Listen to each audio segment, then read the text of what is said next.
What's up, YouTube? We're back in the shop again, working on this 84 Trans Am that I got on trade. As you can tell, something is missing. We got no windows, do we? What happened? Well, here in a second, you'll see. I took a time lapse of it.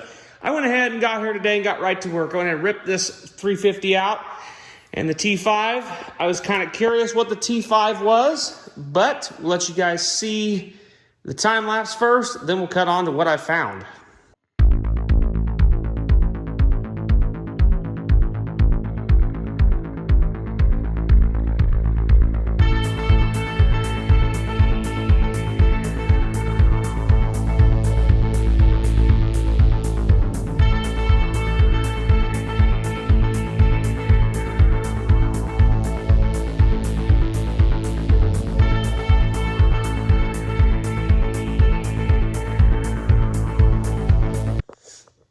Okay, going from what that time lapse, you watched me yank that out.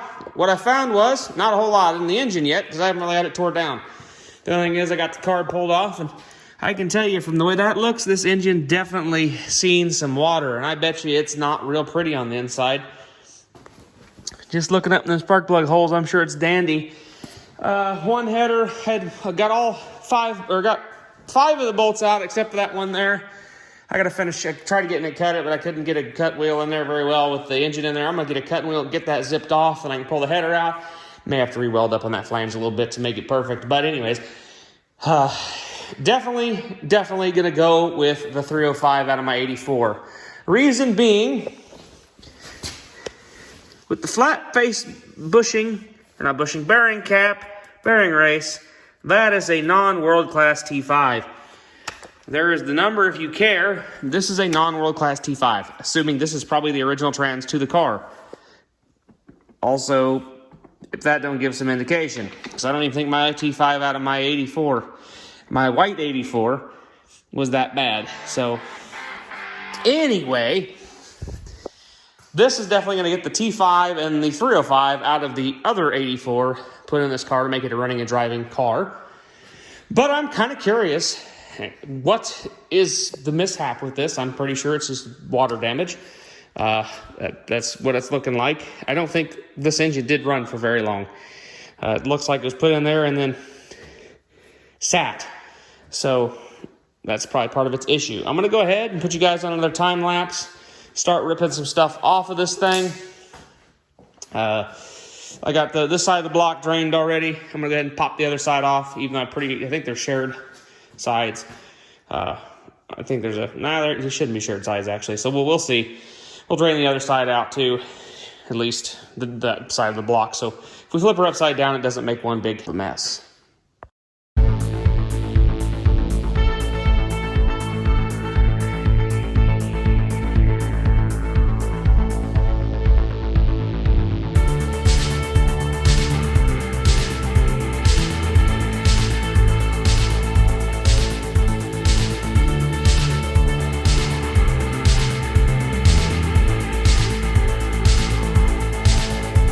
Alright guys, it's been a few days. I've actually worked on the car a little off camera. We'll get to a little more of it in the next video, but I wanted to show you the rest of this motor after getting tore apart. I tore the heads off and tore the pan off and stuff. As you can see, there definitely was water in this engine. I'm pretty sure this thing's froze up. Them are the two nicer pistons. This is the one that's got the worst pitting, I'm sure. It's a 4-bolt main block. So I mean, I'm pretty sure it was a GM crate motor. It's definitely a newer motor. It's a one-piece rear main seal, I believe. It's got the top mounting boss for transmission, and it's got the studs for the roller, for a roller cam. It did have a flat tapping cam in it. All the valve train and everything looked great, actually. Push rods and whatnot looked fine. Heads have had water in them. Obviously, they're pretty rusty. I think you could probably rebuild them and they'd be all right.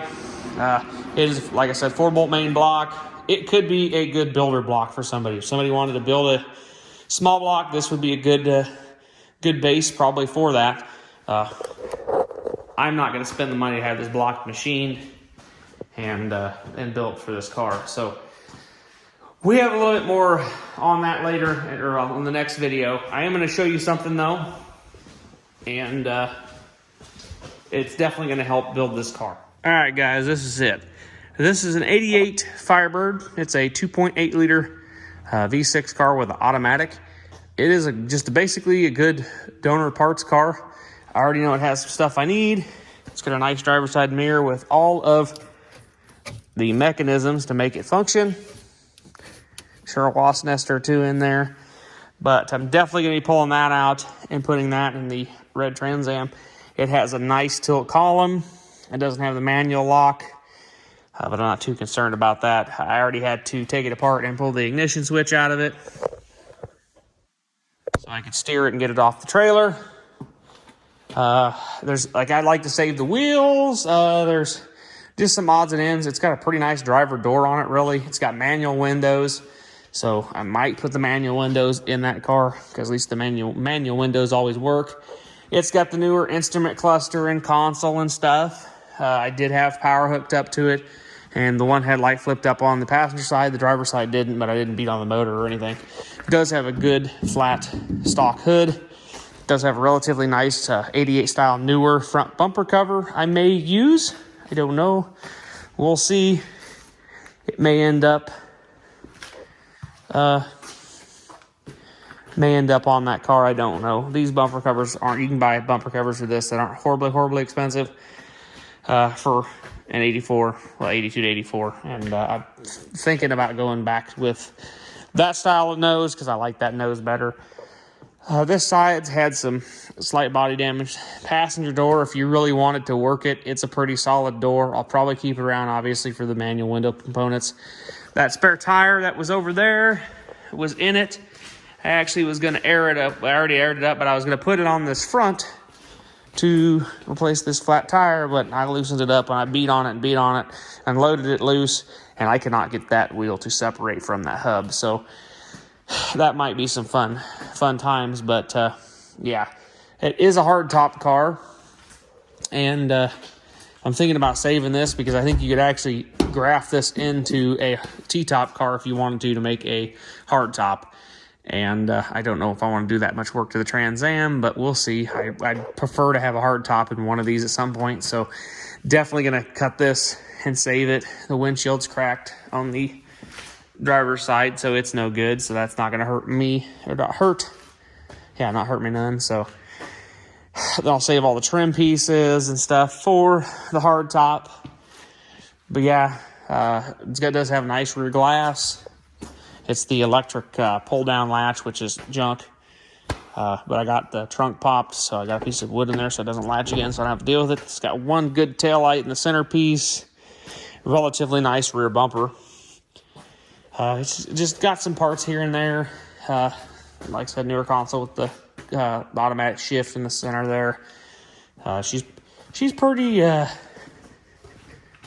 rough, but would be a good donor, good parts donor anyways. So yeah,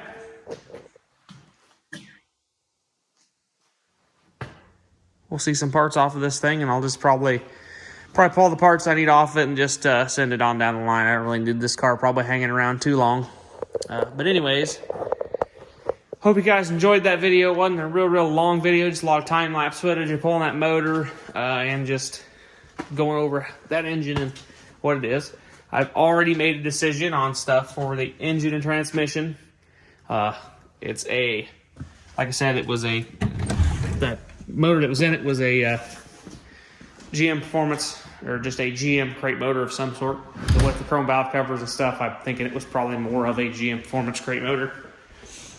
It does have a non-World Class T5 in it, so I'm not going to run that. So in the next video, we will tell you a little bit more about what we're doing with this car. So we'll catch you guys in the next one, and hope you guys have a good rest of your day.